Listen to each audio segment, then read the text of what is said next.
Estimados jóvenes, bienvenidos a esta presentación. Qué gusto una vez más saludarlos y poder dirigirme a ustedes y a todas aquellas personas que eh, tienen la oportunidad o me dan la oportunidad de poder llegar a ustedes con estos cursos o con estas presentaciones de estadística. Bien, vamos a dar solución, análisis, propuesta de presentación, alternativa de solución a este caso de estudio al cual hemos llamado Amazon Prime.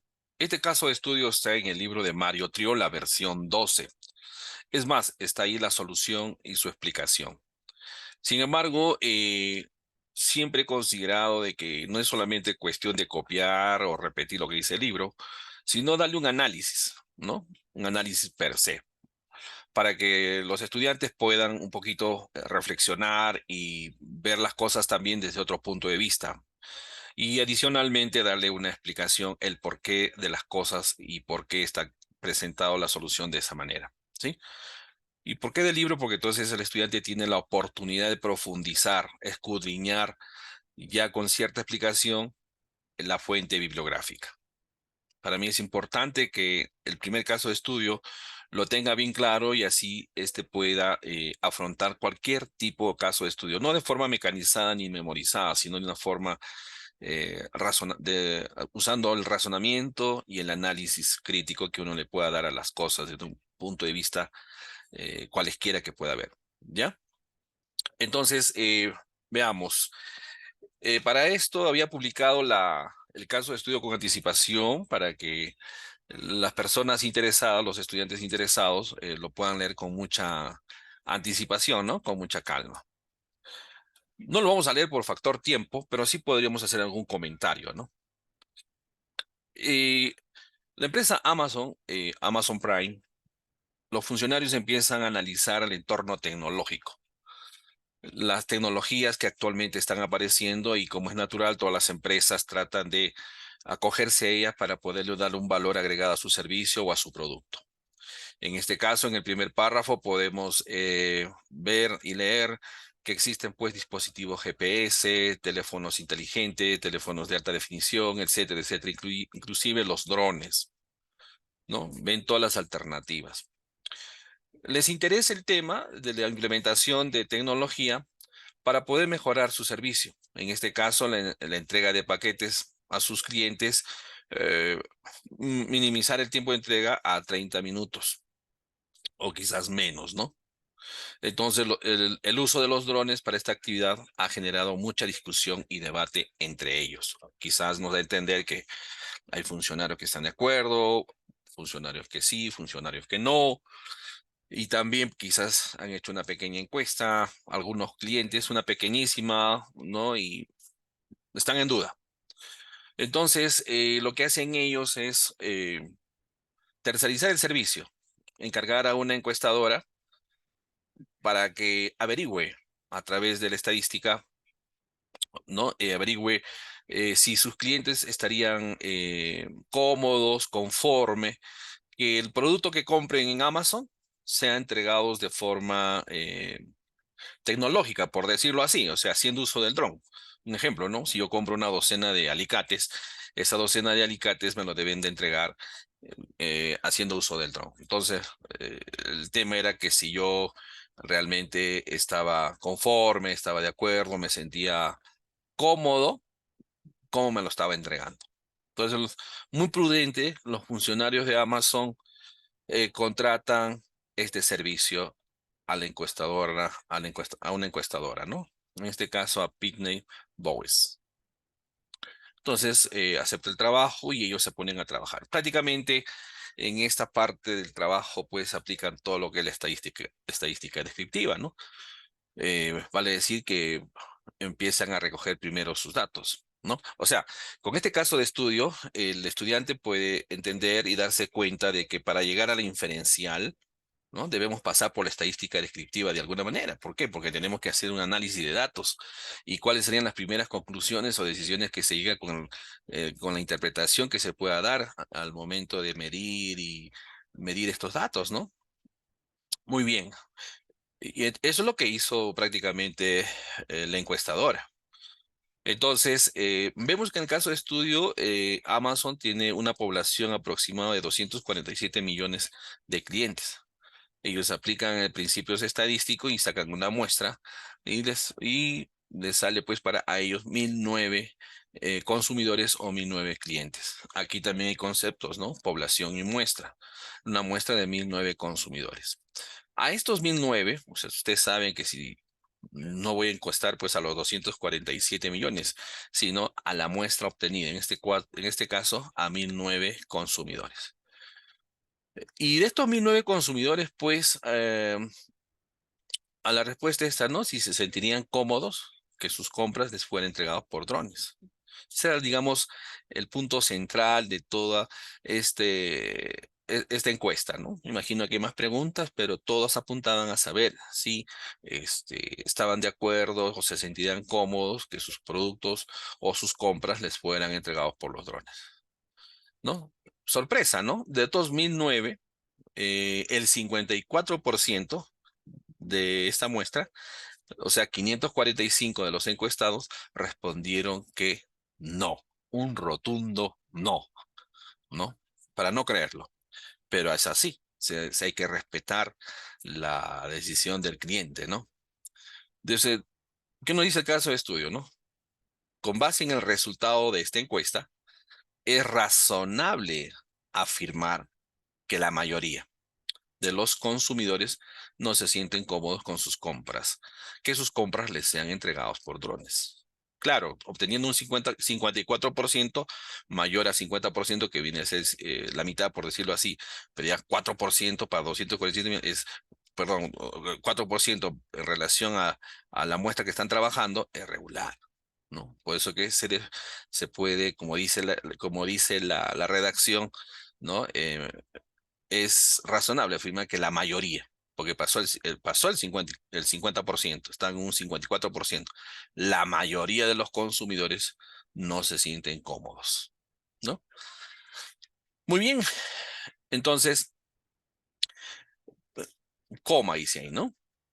Pero los resultados de la encuesta realmente justifican la afirmación. Miren esa partecita del caso de estudio. Ahí hay una inferencia o ya ponemos en duda, ¿no? Ponemos en duda o prácticamente estamos cuestionando este resultado. Los resultados de la encuesta realmente, ¿ven esa palabra, no? Realmente justifican esa afirmación. O sea, justifica que el 54% de los consumidores, ¿no? ¿No estén de acuerdo? ¿Mm? Entonces, ya nos puso en duda. Imagínese usted en su trabajo, ¿no? Tanto la persona que me está escuchando, quizás tanto desde un punto de vista profesional o un punto de vista académico, ¿no? Teniendo una población de 247 millones, interpretar de que no se sienten cómodos. Quizá la alta dirección o los propietarios, dueños o los directivos habrían cuestionado esto. O sea, Amazon es una empresa muy reconocida, muy respetada, usan mucha tecnología. ¿Para qué? Es un ejemplo de empresa, ¿no? Que siempre están buscando la calidad, el valor agregado y ven diferentes canales para poder satisfacer a sus clientes, ¿no? Pero ya lo pusieron en duda el trabajo de la encuesta. Yo quisiera que lo veas así. ¿Por qué? Porque cuando nosotros cuando probamos hipótesis, ¿no? Es para saber si esa hipótesis es verdadero o falso. No, pero ¿qué es una hipótesis? No, ¿qué es una hipótesis? Nos hemos puesto a pensar, ya sabemos, hemos leído, o podemos deducir, ¿no? Una hipótesis, vamos a encontrar muchos conceptos. Yo tengo una bien simple, ¿no? Es una afirmación de forma anticipada. Estoy afirmando o negando algo de forma anticipada, sin haber verificado, comprobado de que esta afirmación sea verdadera o falso. Entonces, una hipótesis es eso, afirmar algo o negar algo de forma anticipada. Por eso es que en las investigaciones, en las tesis o trabajos académicos de investigación, partimos por una investigación. Por eso es que existe el diseño de la investigación para ver todo esto, sí, ¿no? A qué puerto nos lleva si esta hipótesis va a ser, nos va a resultar verdadera o falsa, ¿no? Muy bien, entonces eh, nos lleva a a la inferencial, ¿no? O sea, nos lleva a inferir esa respuesta. Entonces, este es un ejemplo clásico y, digamos, un buen ejemplo para entender que empezó por la descriptiva. Empezó por la descriptiva. ¿Qué hizo el encuestador? Habrá tenido que recoger datos. Habrá tenido que preparar un instrumento de recogida de datos como una encuesta, quizás un cuestionario, ¿no? Habrá hecho un focus group, ¿no? O habrá hecho este cuestionario o encuestas por correos electrónicos, pero está aplicando todo lo que aprendemos en la estadística descriptiva, que también es conocido como estadística general o estadística uno, ¿no? Entonces, ahí es donde se sustenta, pues, que el estudio de la estadística es una ciencia de forma secuencial, porque tenemos que aprender los primeros conceptos básicos, ¿no? Para poder ir avanzando, pasar a probabilidades, para pasar a distribuciones de probabilidades, para pasar a estimaciones y llegar al capítulo de pruebas de hipótesis, ¿no? Pero mire cómo este caso de estudio nos da a entender que tuvo que recoger datos la encuestadora, ponerle en un software, hacer sus presentaciones, sus tablas de distribución de frecuencias, sacó gráficas con una variable, con dos variables, sus histogramas, sus ojivas. Empezaron a interpretar la presentación de los datos y de ahí siguieron midieron estos datos, habrán sacado la media, la mediana, la moda, la desviación estándar, la varianza, el rango, los cuartiles, los deciles, los percentiles. Y la estadística descriptiva acaba pues en la parte donde yo tengo que interpretar, porque si no interpreto no es estadística. Entonces, estos encuestadores, esta empresa, tuvo que interpretar, tuvo que concluir y tuvo que recomendar. Esas tres últimas, interpretar, concluir y recomendar, era el trabajo que tenían que hacer para dar a la empresa Amazon. Entonces les dijo, pues, el 54% no se siente cómodo con que reciban sus productos haciendo uso de los drones. Pero alguien no estuvo de acuerdo, cuestionó, como cualquiera, como cualquiera. Y es válido cuestionar. Es ahí donde nace la inferencial, inferir, ¿no? Inferir. No, no me parece. Cuestiono. Entonces yo me imagino pues un directorio donde no acepta esta respuesta. ¿Y qué le queda a los gerentes de línea? Acudir a una segundo análisis, pasar un segundo control de calidad, esta respuesta que le da la encuestadora, estas conclusiones, ¿no? Que le da la encuestadora. Entonces, algo así como quien dice, pongamos a prueba esta afirmación, que el 54% no están cómodos, o sea, la mayoría, más de la mitad, no están cómodos, ¿no? Entonces, ahí vemos una afirmación. ¿Y qué cosa es una hipótesis? Es una afirmación anticipada. Ahí es el punto en la cual nace un insumo para hacer una prueba de hipótesis y entrar al terreno de la estadística inferencial. ¿De acuerdo? Entonces veámoslo así desde ese punto de vista reflexivo, analítico. ¿Sí?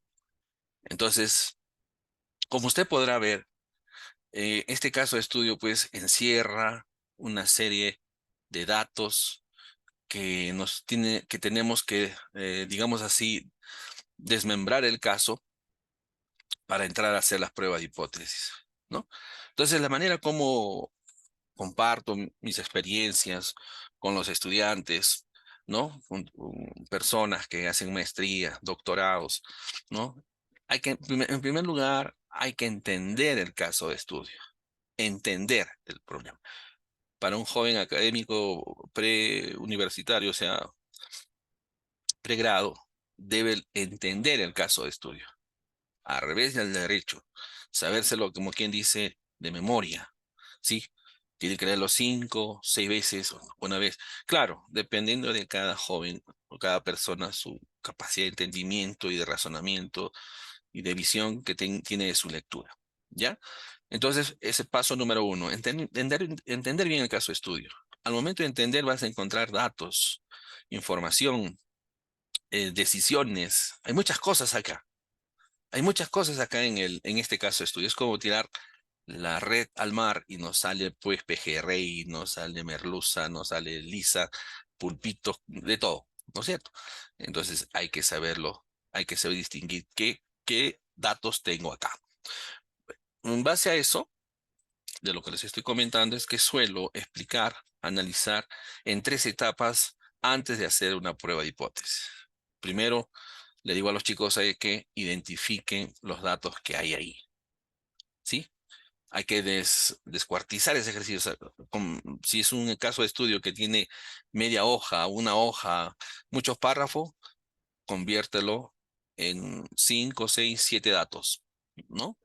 Y en base a eso vas a saber qué insumos tienes para entrar a hacer la prueba de hipótesis. Identificación de datos. Luego les digo, ¿saben qué cosa, chicos? Hay que verificar los requisitos que exige la estadística para hacer pruebas de hipótesis. Con esto trato de decir de que no porque ya tengo una prueba, una muestra, ¿no? Una muestra, ya debo lanzarme a hacer una prueba de hipótesis. Cuidado con eso, señores académicos. No, no es así. Para cada prueba de hipótesis, desde el punto de vista de diferentes parámetros, proporciones, medias, varianzas o desviaciones estándar, exige requisitos que se deben cumplir antes de la prueba de hipótesis, tantos muestrales como también la forma como lo hemos obtenido. Por ejemplo, ¿no?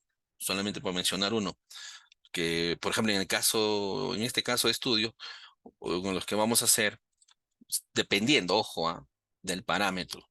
Cuando yo hablo de parámetros, me refiero si voy a hacer una prueba de hipótesis con respecto a una proporción poblacional o una prueba de hipótesis con respecto a una media poblacional o una prueba de hipótesis de una varianza o desviación estándar con respecto a una población. Esos son los parámetros, proporción, media, ¿no? Proporción, media, desviación estándar o varianza. O sea, en el campo de la estadística inferencial le llamamos parámetros. En el campo de la estadística descriptiva le llamamos estadísticos. Estadísticos, ¿no? Estadísticos. Incluso la simbología cambia. ¿No? La simbología cambia. La simbología de la media, la desviación estándar en el campo estadístico, desde un punto de vista muestral, es diferente a la media, la desviación estándar, desde el punto de vista poblacional, ¿no? Vemos que las simbologías cambian, ¿ya? Entonces, por eso es que siempre recomiendo tu estudio, empieza por un libro y no cambies otro libro hasta que termines ese libro, ¿sí? No te estoy diciendo que solamente aprendas de un solo libro, sino para aquellas personas que quieren iniciar este estudio, debemos empezar por un libro. En este caso te recomiendo, desde mi punto de vista humilde, Mario Triola. Bastante amigable, bastante acogedor, eh, muy didáctico ese libro. Hay otros libros también, no digo que no. Entonces, en esta oportunidad te recomiendo Mario Triola. Mario Triola. ¿Ya? Entonces, hay que verificar los requisitos. Verificación de requisitos. Entonces, para eso hay que conocer la teoría. Y una vez obtenido los datos y la verificación de requisitos, recién pasamos a las pruebas de hipótesis, ¿no? Entonces, no es hacer por hacer de frente, sino verifico si la muestra y todo el escenario está acorde a lo que nos dice la teoría, la verificación de requisitos. Por ejemplo, esa muestra, ¿no? Si esa muestra proviene de una población con distribución normal, vale decir, si esta muestra ha sido obtenida de forma aleatoria o de forma no aleatoria, ¿no es cierto? Entonces, en esta oportunidad, en este caso de estudio que vamos a hacer una prueba de hipótesis con respecto a una proporción, uno de los requisitos nos dice que la muestra debe ser obtenida de forma aleatoria. En otras palabras, si hablamos de muestras aleatorias, estamos hablando de muestras probabilísticas. ¿De acuerdo? Muy bien. Y tercero, pasamos a hacer las pruebas de hipótesis en 8 pasos bajo la enseñanza de Mario Triola.